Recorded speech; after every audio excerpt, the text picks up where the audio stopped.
This video is about a new path that's just opened in the last few weeks along Selby Street near Herdsman Lake. Now I'm just going to talk for the next 5 minutes or so. There's no script, so bear with me.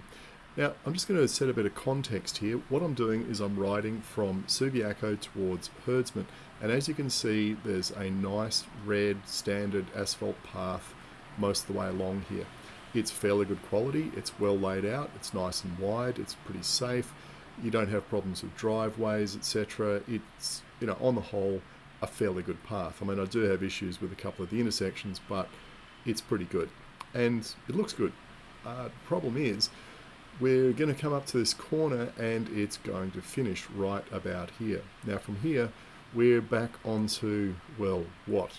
I mean, I wasn't entirely sure where I was supposed to be riding here, so I just jumped on the footpath. Was I supposed to cross the road and ride on the other side? Was I supposed to ride along here? Absolutely no clue, because there's no indication. The path just finishes. It just ceases to be. So I get to these lights, and you might notice there's no pedestrian signals or bike signals at any of these, so you just go across in the green and try not to get run over. Go round the back of this bus stop. At least there's heaps of room to ride around the back of the bus stop, and the path is nice and wide, so you don't have conflict with pedestrians and there's no risk of running into poles. Then at this intersection, things start to get interesting, because diagonally across there is where this new bike path starts. So I thought, righto, I'll cross over here, not too bad, and then I'll cross this road here. You can see there's no pedestrian signal whatsoever. There's a push button, but no signal. Okay, lights are gone green, time to go. Now, I'm going to show you the reverse angle so you can see what I was looking at behind me while I was hesitating. See, the cars are taking off there, and look, they're turning left, and there's a big shrubbery there blocking their view of me. And here's another view of it a bit later on. I mean, you can see there's cars coming around there, and there's nothing to stop them running you over as you're crossing the road if you're not really careful. But here's the new path, and you can see it's so new that they haven't regrassed any of it yet. It's still just sand.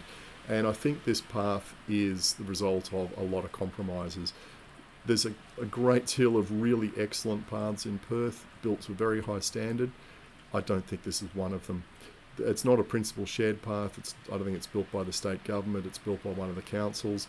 And, I've now used it about 3 times, and I look at it and I think, yeah, they kind of let the work experience kid design this one. It's not anywhere near as good as, the other paths I've used. Now, this corner is an absolute classic. I'll show you the rear view in a sec, because we go around the corner there and we're crossing over someone's driveway. See where the car is in the driveway there, where those people are standing. So to get out of their driveway, those people actually have to drive on the path. Now again, I guess that's a compromise that they had to make, because that's just the shape of the block, etc. This is a really interesting sign, concealed driveway ahead. Yeah, that's all good.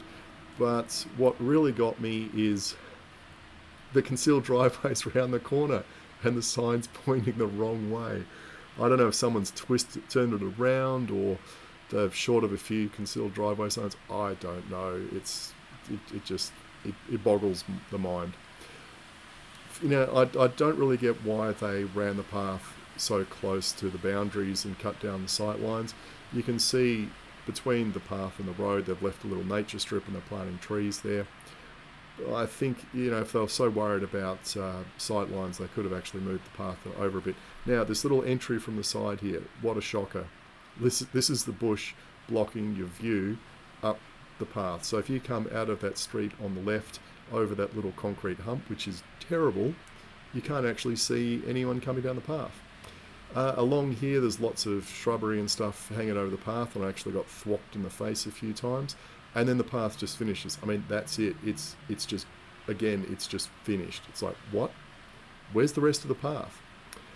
Now, this is why this is actually, it's in a good location. I can't fault the location, because this is a good link through here. And I just wish the path, had been pushed further along until it got to here, because what we're about to hit is in fact Herdsman Lake. And I'm going to do another video on going around Herdsman Lake, because it's really quite interesting. And it's, if you're ever over here, it's worth a look at. But so it's like they got the path in the right place, I think. it's a needed link, but it's just not very well done. And what really gets me is the standard of work over here. The quality of work is usually so outstanding, it's not funny. And then there's that. It's like, what happened there? Did they not get enough money for the project? Were there too many objections from residents? Did they not have qualified engineering staff to design it? What went wrong? Because it's really, well, it's like Sydney. That's how bad it is.